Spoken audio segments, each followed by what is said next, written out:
Hello and welcome to the Book Lounge, where I today am going to ask author Jaquie Scammell about her very latest book. Look at the fantastic color here on my background. Doesn't this stand out? Hello, Jacquie. Lovely to have you here. Hello, Sigrid. I love that you love the color. How good is that? It's just such a lovely standout. I actually call this midnight blue. So it really, yes, I just love that. Mm. So let's get into this. There is so much to talk about. My name is Sigrid de Kaste. I'm a high impact, high profit book writing and publishing specialist, and I am Women's Network Australia's ambassador, bringing to you the Business and Lifestyle Book Lounge, the place where business, books, and authors meet. And we have author, as I said, Jaquie Scammell. Now, tell us, Jacquie, this is your latest book, but this is not your first one. How No. many have you got? Yeah, this is the fourth actually. And I have a few little guidelines, shall we say, about when I write a book. I like to have a year where I write and a year where I promote and publish and get it out to the world. And so every alternate year is a writing year and a publishing year. And I probably would have only written 3 books by now, but during COVID, Sigrid, I very quickly realized how quickly the world was changing. And my second book I published in 2020, and literally about a month after I got that out, I realized this is already out of date, which is typical for any book, but it was so dramatically out of date. So I very quickly upgraded that book and did a second edition. So hence the third book. And of course, just recently the fourth book in 2024. So yes. Excellent. That leads me right into the question to say, so you've written because the time was there, you've made the time. Now, a lot of times authors or people who wish to write find that there isn't enough time. And I know you touched on the time we've just had, where we had lots of time to be in front of our computers, to be at home and not out there. And that was one of the reasons. But I'd like to also know more of the background before we go into deeper what you've written about in this particular book. Tell me, where is it coming from for you to write books in the first place, the type of business that you are in? Give us a bit of an overview of your business background, please. Sure. So I'm an ordinary girl, grew up in the on the mid-north coast of Australia in a small town called Port Macquarie. And very quickly, when I was just under 15 years of age, I fell in love with service. And I got to experience customer service at good old-fashioned McDonald's. And I was sort of brainwashed and institutionalized there, shall we say, for several years. But what I loved about customer service back then as a young girl was it was a very quick training ground to learn a lot about humans and all the different types of unpredictable natured beings that we are. So that then very quickly took me into a space of working in major events and stadiums, places like Wembley Stadium, Emirates Stadium in London, and close to home here in Melbourne. I'm still based in Melbourne these days. I had the pleasure of being the general manager of the whole hospitality contract for the Australian Open at Melbourne Park. So I share this with the listeners because it's important to know that I've always been an operator at heart. I've always been involved in leading big teams, serving literally hundreds, if not thousands of customers a day. And I think I just sort of got the bug, and I realized that this was my obsession.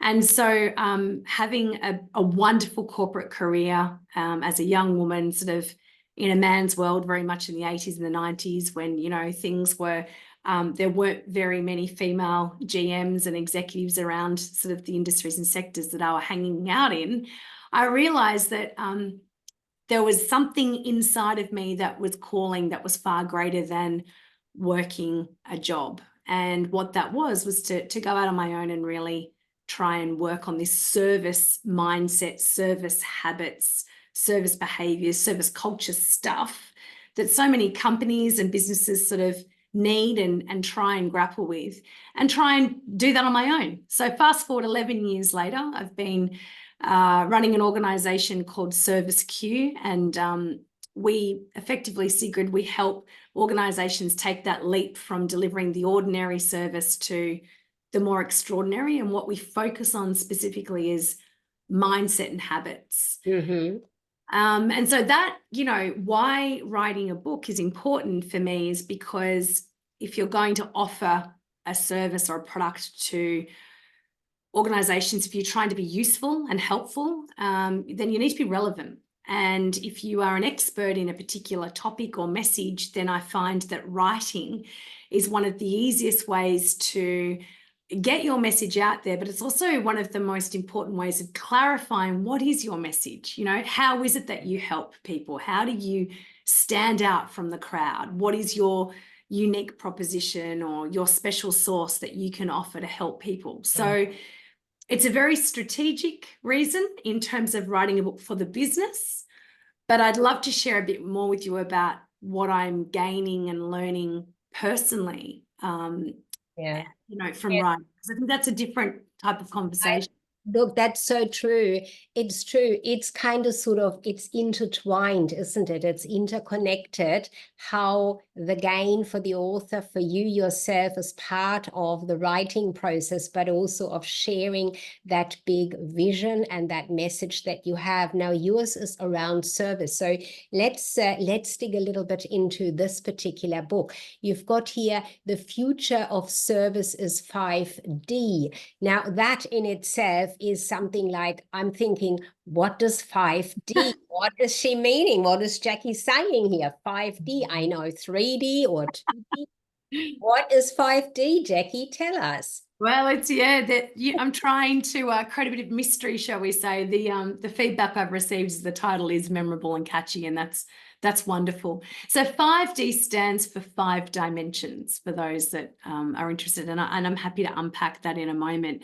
The essence of the book is really to look at the current context of our world in a digital landscape, which most businesses, CEOs, entrepreneurs, leaders are all trying to work out, how do we fit in to this new world where technology is advancing and speeding up so fast? And I too was asking this question, but I was asking it a little bit more deeply around the point of, so what's our role in service, the role of humans, if technology is advancing and speeding up the way it is? And do people even want humans to serve in the future? So the book aims to answer that question initially up front, and then the second part of the book really unpacks a blueprint, which is the 5 dimensions, which explains to the reader, let's not forget that at the heart of service is being human. And let's not forget that we have names, we have hearts, we have minds, we're social beings, we're spiritual beings, that there is so much more to us just than a brain being carried around in a body. And so I felt the desire to really deconstruct and articulate what are the multifaceted layers of a human being, even if you're serving them in a 1-minute transaction, or even if your product or your offering is maybe not that significant. How do you make sure that in that moment you still show that human being, that you can listen to the unexpressed needs and see all the multi-layers of that human being, rather than just being quite transactional and giving them something that's very two-dimensional? Being very automated, I guess, which is where we've been heading. So the 5D is for the 5 dimensions, as you see the people approach, the human approach. And it is interesting, you know, when you put there as your subtitle, why humans serve best in the digital era. Of course, when we see that word humans, the image straight away comes about AI. That's all over in out there.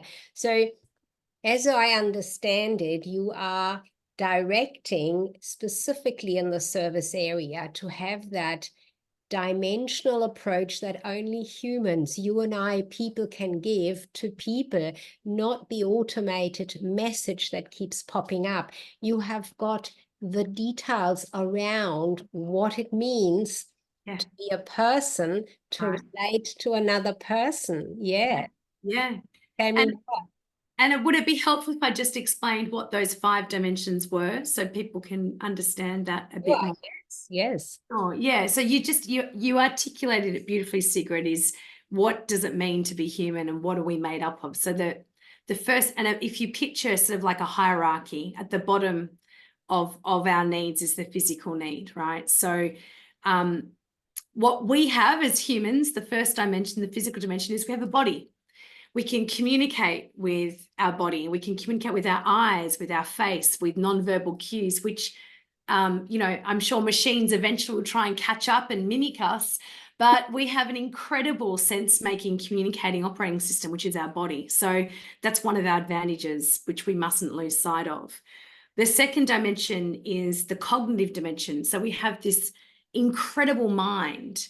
And the mind is not just about making decisions and holding information. What we can do that machines can't do is we can pay attention. So we can actually be present with another human being. We can stay focused, and perhaps more we can unpack a little bit of my background around meditation and yoga and mindfulness, because there's a huge undertone of presence in this whole book. Which then leads me to the third dimension, which is the emotional dimension. We have hearts, and we have feelings, and what humans can do, because service is very subjective. Humans are able to regulate and feel emotions, and they're also able to identify and work with emotions of others. And that's why we hear things like empathy and being so, able to use common sense. It's an emotional game. Now, again, machines and technology can't really make someone feel seen and feel heard and feel important the way humans can at that emotional level. And then the fourth dimension is the social dimension, which is to remind us that we are all wired to be socially connected. We crave it. And there's a lot of conversation these days about the younger generations, the older generations, and how do we all work together in the workplace. But the thing that is a common thread for all of us is that we all still desire connection. So how do we create that connection, make people feel that sense of belonging in our workplace, community, society at large, and how does service become a vehicle for that?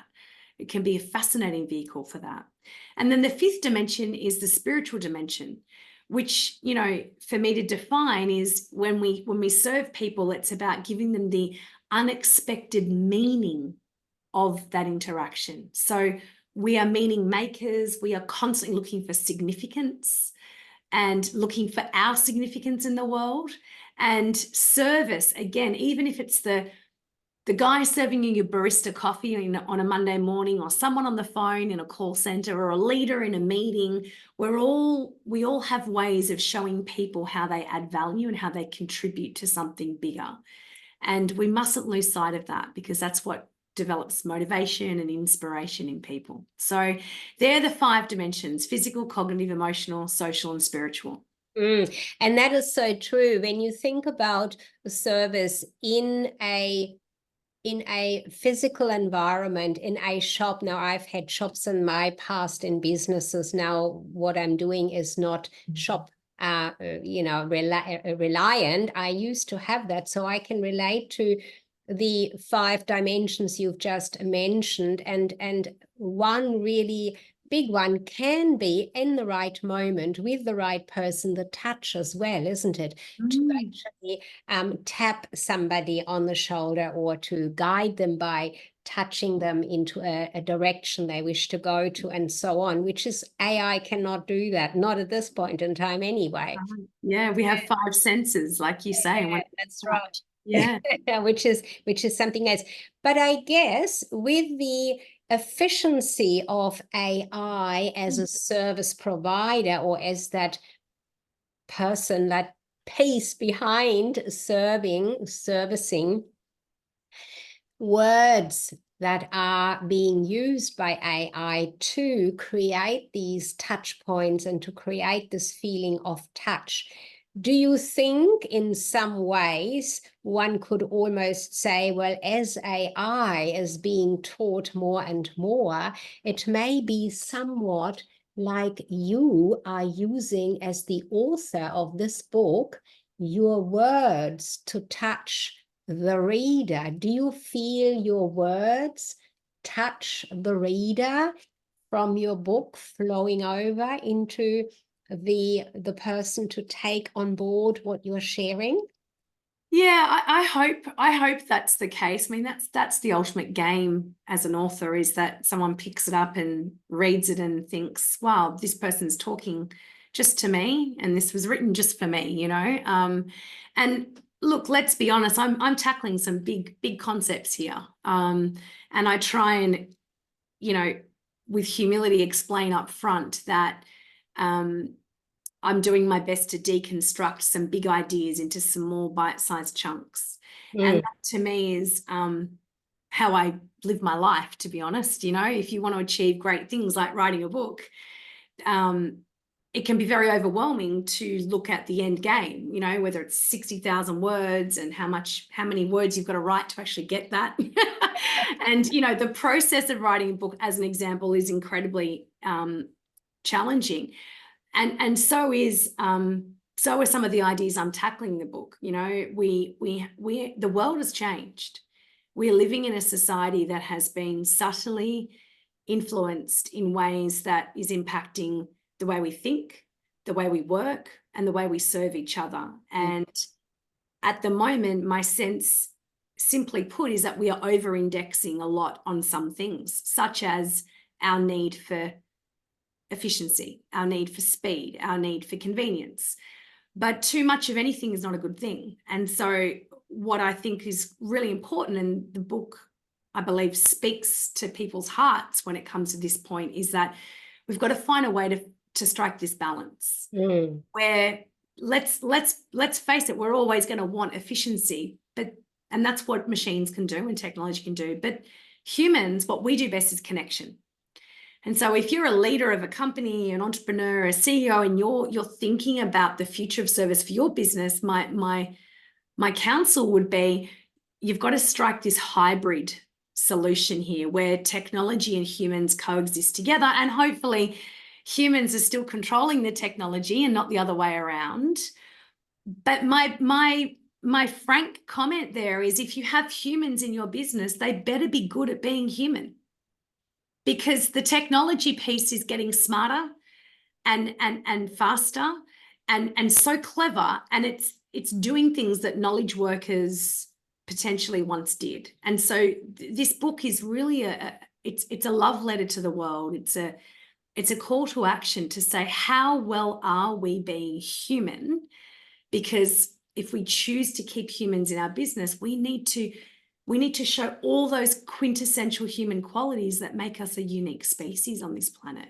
And I think that is absolutely 100% important. And what you shared already before, this move forward into the future, the changes that are happening, we're in the midst of it, and change is always part of life. It doesn't stop anywhere.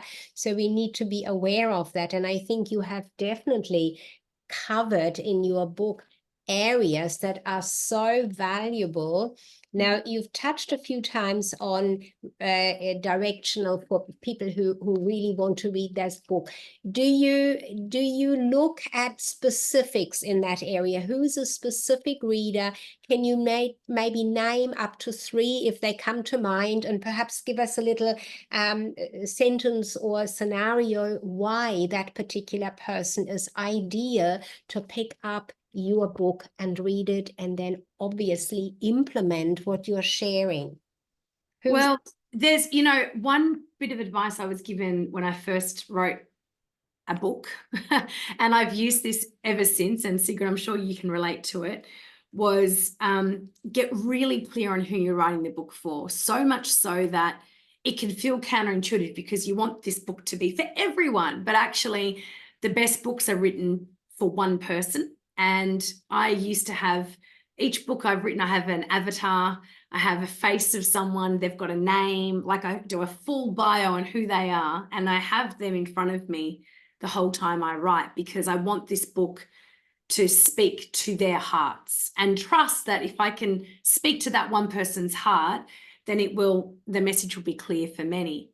So I just turned to a page actually that I think's super useful, which talks about, you know, for people that are mostly attracted to this book, I would suggest are leaders.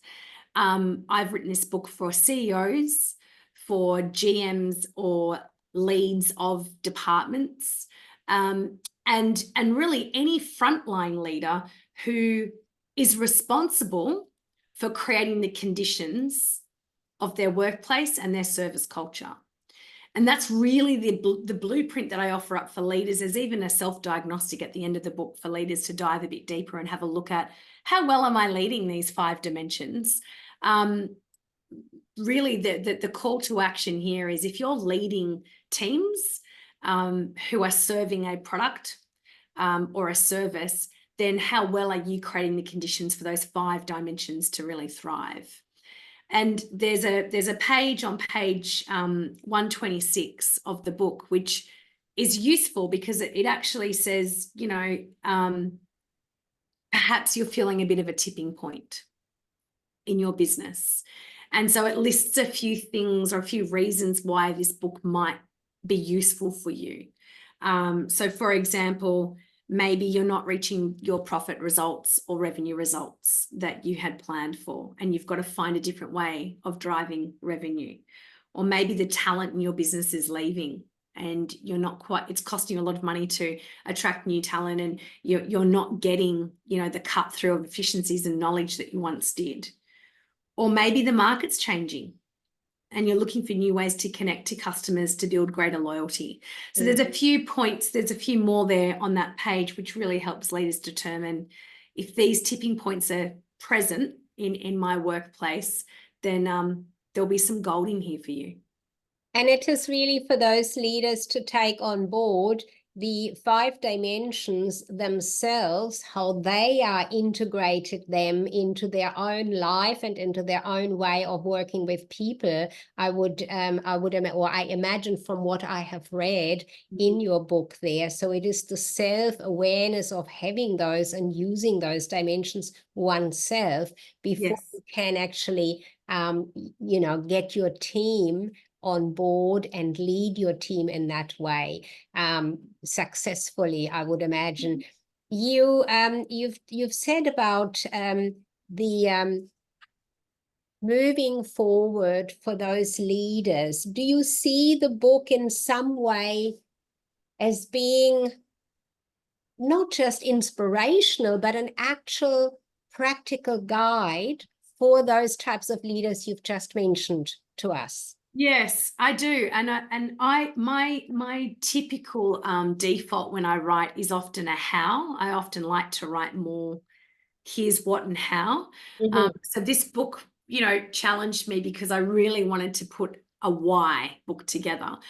But I couldn't help myself, Sigrid. So I have put in a how at the end. And the last 2 chapters are dedicated to this is how you might consider leading these dimensions. And for each dimension, I give the leaders 3 tips or 3 techniques actually that they could consider, practice, and maybe apply.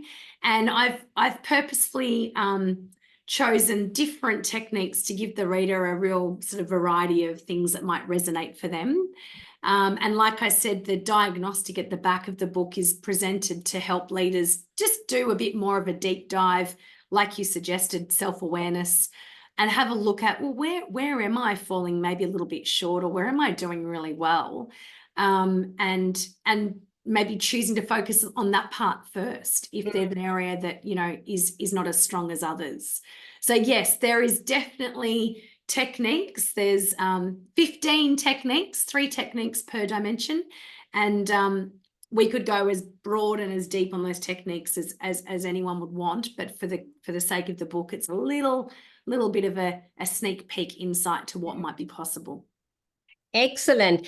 And that leads me to ask you, overall, when we're looking at what you have touched on here with your topic on service, you're saying the future of service, is it in a broader sense not just customer service, but is it service on the whole to each other as well?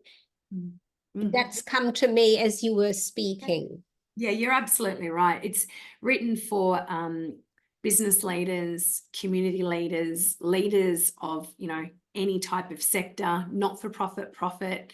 And look, my simple is not always easy to achieve, but it is a simple concept that I think about when I think about service, is that, you know, if we think about our society as large and our ethical framework, our ethical compass in how we go about the day, we really, the way we feel at the end of the day is often from lots of ordinary little interactions that we have throughout a day. From the people that we interact with as a customer or as an employee giving a service.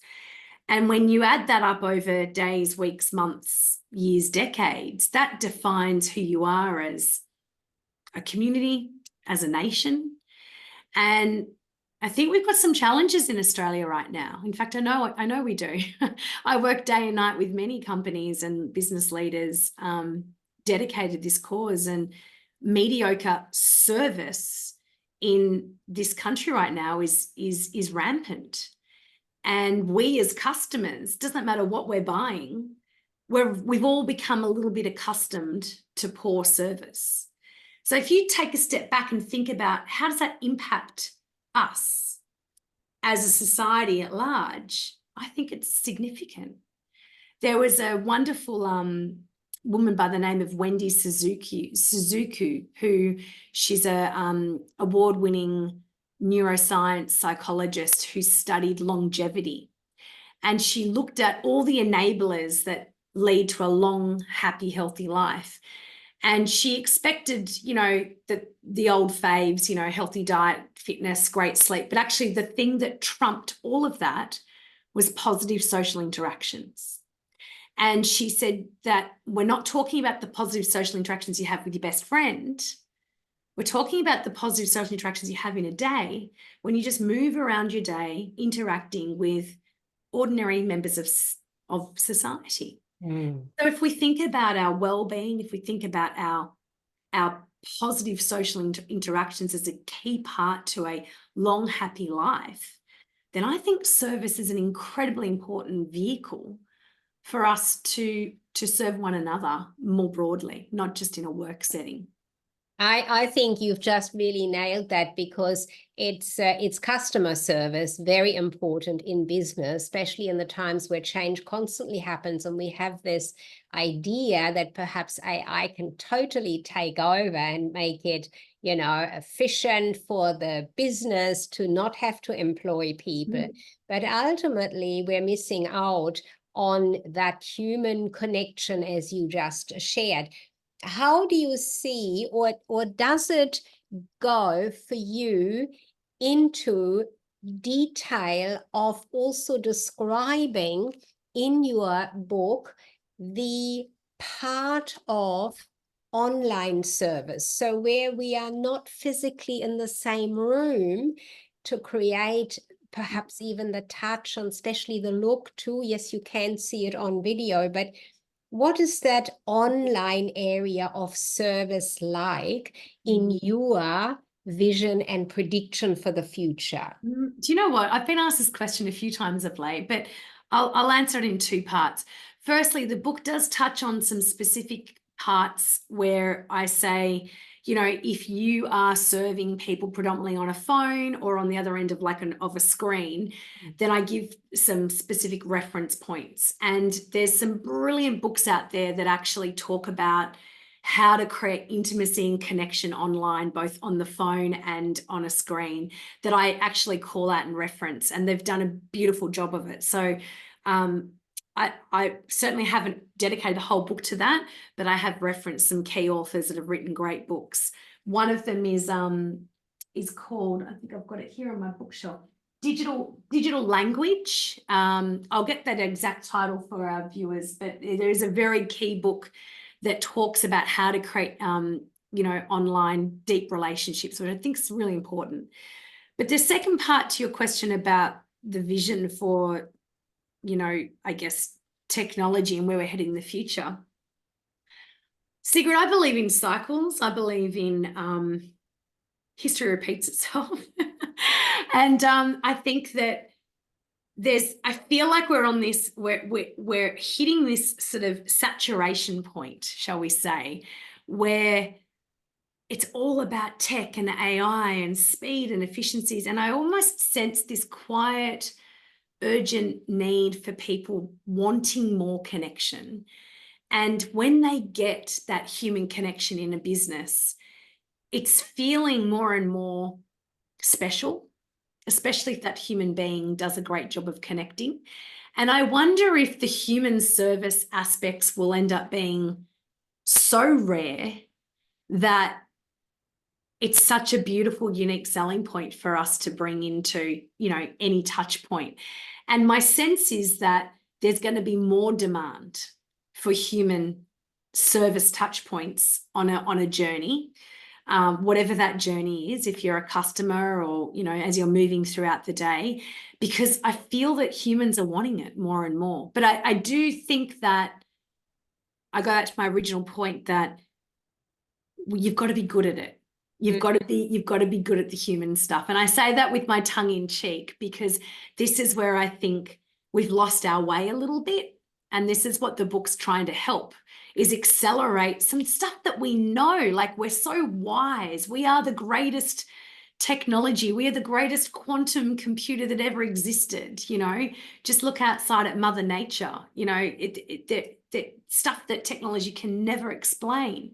But if we don't use some of the tools and the assets that we have, or we don't know how to access those human qualities, then what really does separate you from a bot or a machine? And I think there's a call to society right now, like shine, step up and show your human greatness, because the world needs it.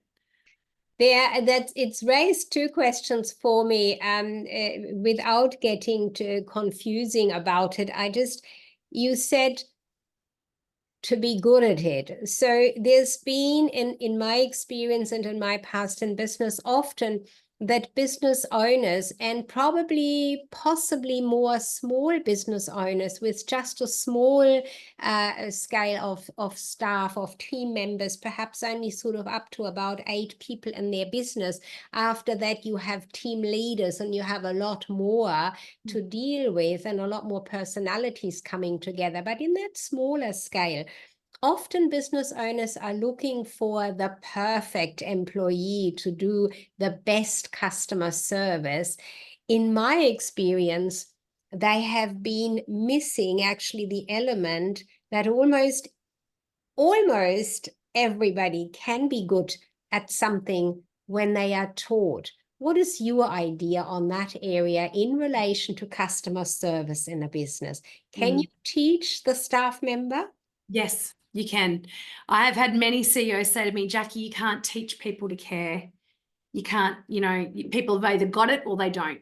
They're either service-minded or they're not. And I love those challenge questions, because I like to sort of throw rocks at that as a response. And my simple response is, I think everyone cares, Sigrid. I think everyone has the ability to demonstrate those human qualities, like being curious, being caring, being empathetic, asking great questions, being able to, you know, show a human being that I'm here for you, and I'm interested in you and your needs and desires. But the reason we don't see it a lot, or very few people demonstrate that good at it service, is because I think people just forget. And what I mean by that is, and I come back to my comment earlier on about, to be good at service, you need to be present. You need to be undivided, attentive, paying attention to the human being on the phone, on the other end of the Zoom meeting like this, or the person you're serving in a face-to-face scenario. And that is very difficult for people to do, because we're living in this age where we are addicted to thinking. We are continually surrounded by distractions. We are continually taken away from the present.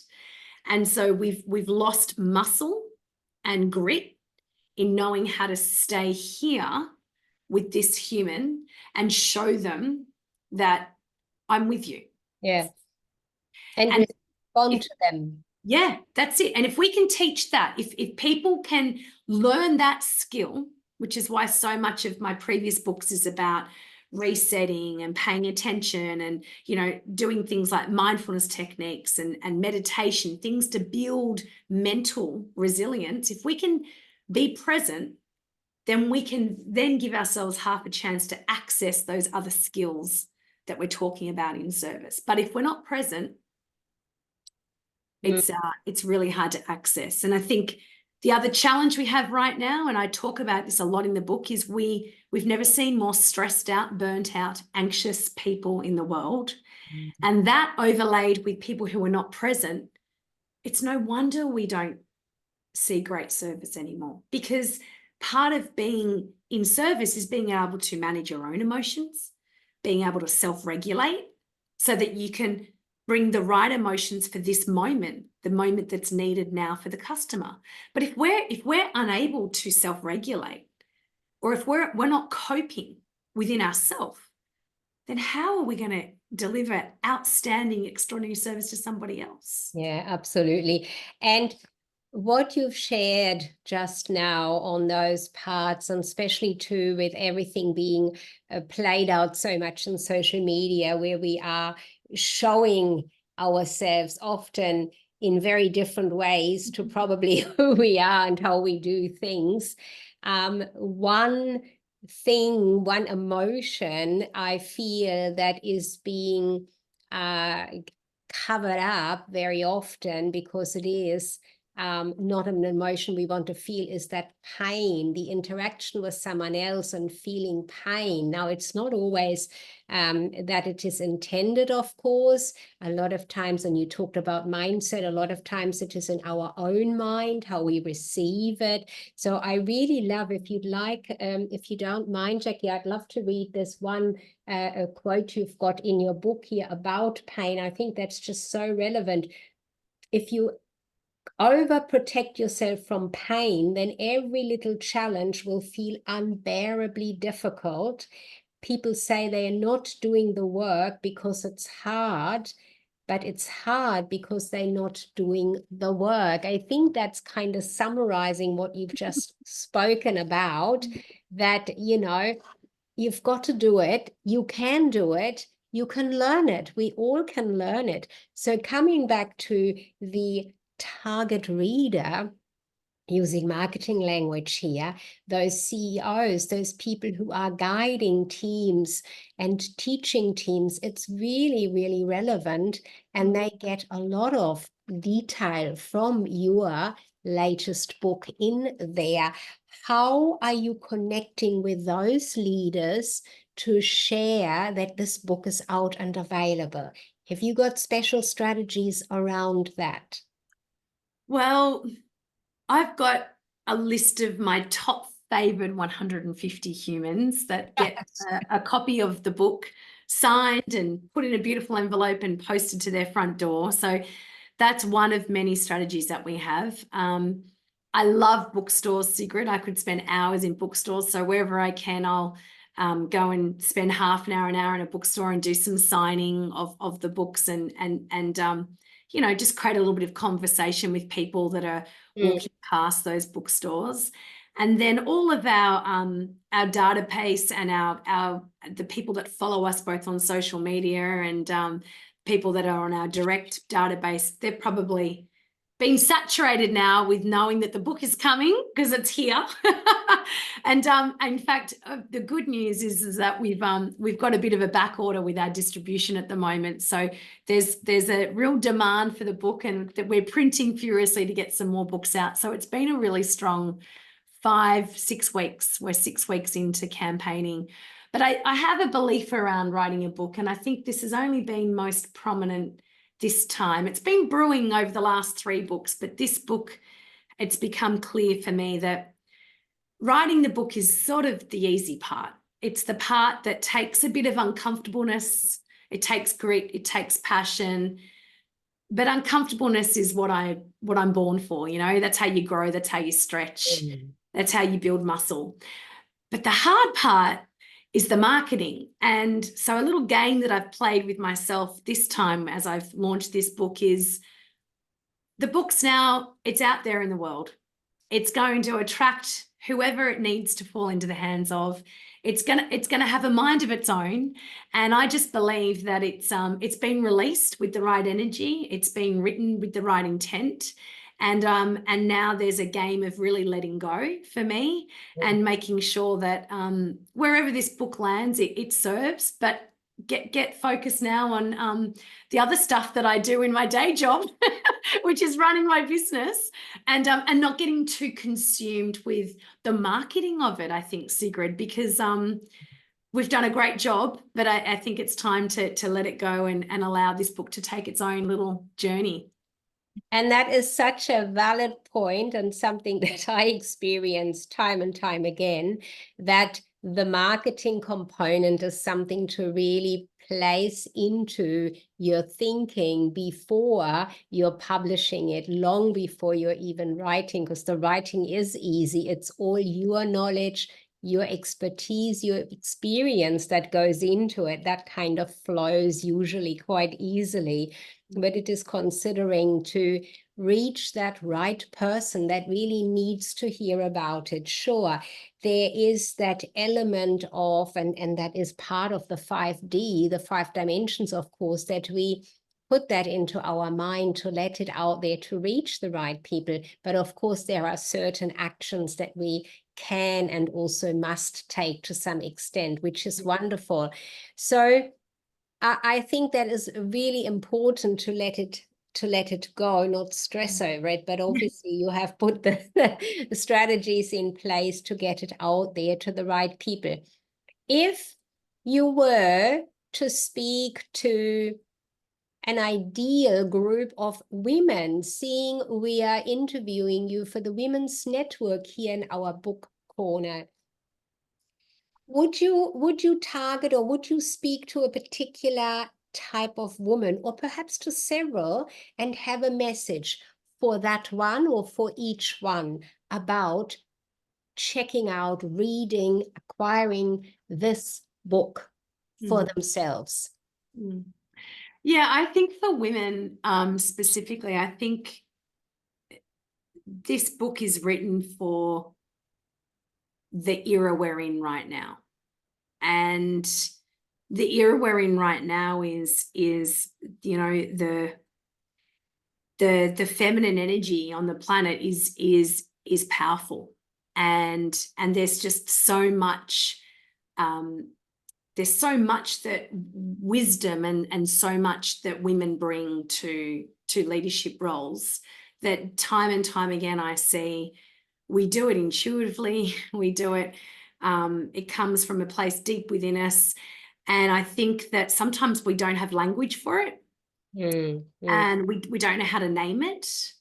And I'd like to think that this book has done some of that for female leaders in particular, who are looking for the framework or the language to articulate perhaps something they've always known, something that's always been within them,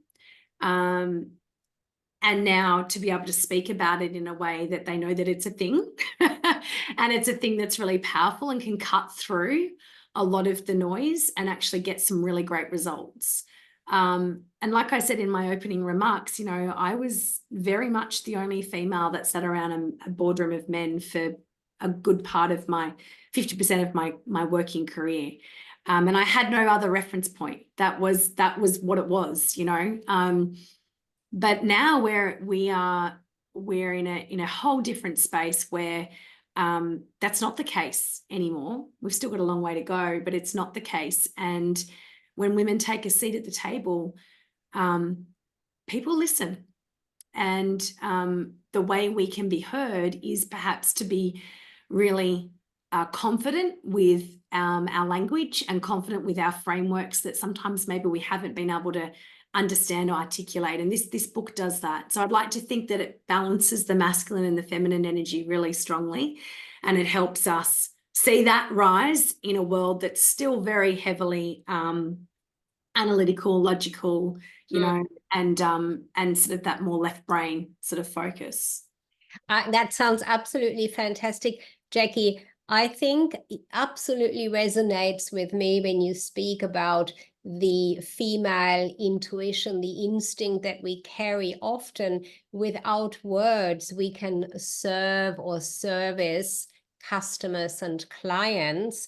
There's a feel in the air, there is the energy out there.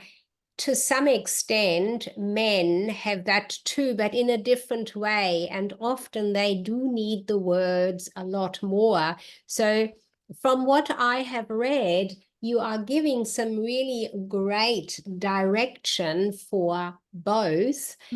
And I think it is important too for male counterparts in the service area to take a look and read the book.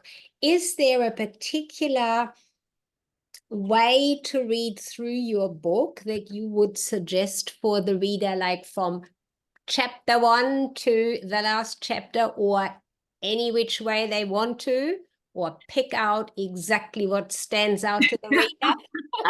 I love you asked that question, because I think what I'm about to say is counterintuitive to what I normally do, but I normally read the contents page of a book and decide where do I want to start.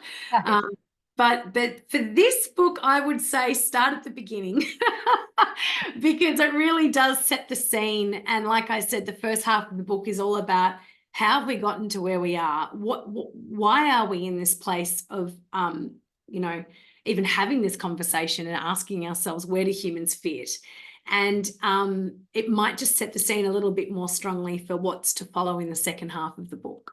I like that, because it is, yes, the contents is always what I think what nearly everybody reads first. And then, you know, that's what I mean. You pick out something, oh, this sounds interesting.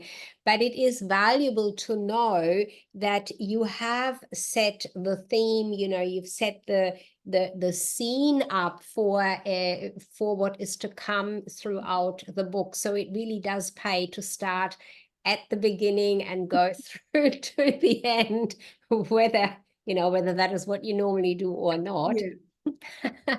So I'm going to summarize what we have talked about, this beautiful latest addition to your book, to your authorship, this book, The Future of Service is 5D, Why Humans Serve Best in the Digital Era. You really are sharing with the reader about what it is that makes us as humans so different, that really AI, certainly not at this point, can cover and take over. There's no fear of that. Leaders out there certainly are guided by your words on working with their teams and teaching how to serve and how to service customers and clients, and also are able, while they're reading through your book, to look at themselves. Who are they and what are they doing at this point in time in their own lives and in their interactions with their teams? I invite you to share a bit of a summary from your perspective. This was what I have read here and what I have heard you share with us today. What are your summary words or your guidance perhaps for the listener? Yeah, look, I think if we come back to one of the themes of this conversation around mindfulness and, you know, slowing down, you know, a big part of the future as it's speeding up is requiring us to just slow down and really take a mindful pause and look at things differently, new ways of working, new ways of serving, new ways of doing business. And so the question that I think is important for people who are listening and watching this to ask themselves is, how do we reclaim the human in human service if we feel we've lost our way a little bit?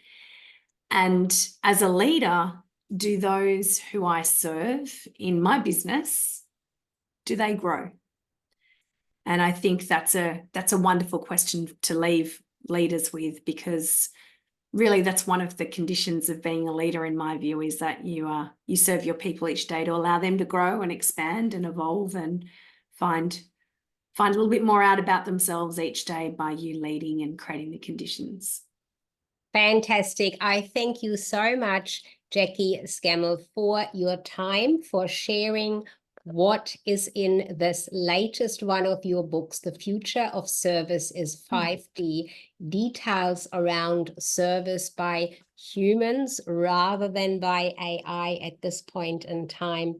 And we will see the details and the links for your book with everywhere we share that for you. Thank you, Jacquie, and thank you everyone listening to the Business and Lifestyle Book Lounge, the place where business, books, and authors meet. And I sign off, Sigrid Kaste, Women's Network Australia Ambassador. Thank you, Jaquie Scammell. Thank you, Sigrid. Thank you.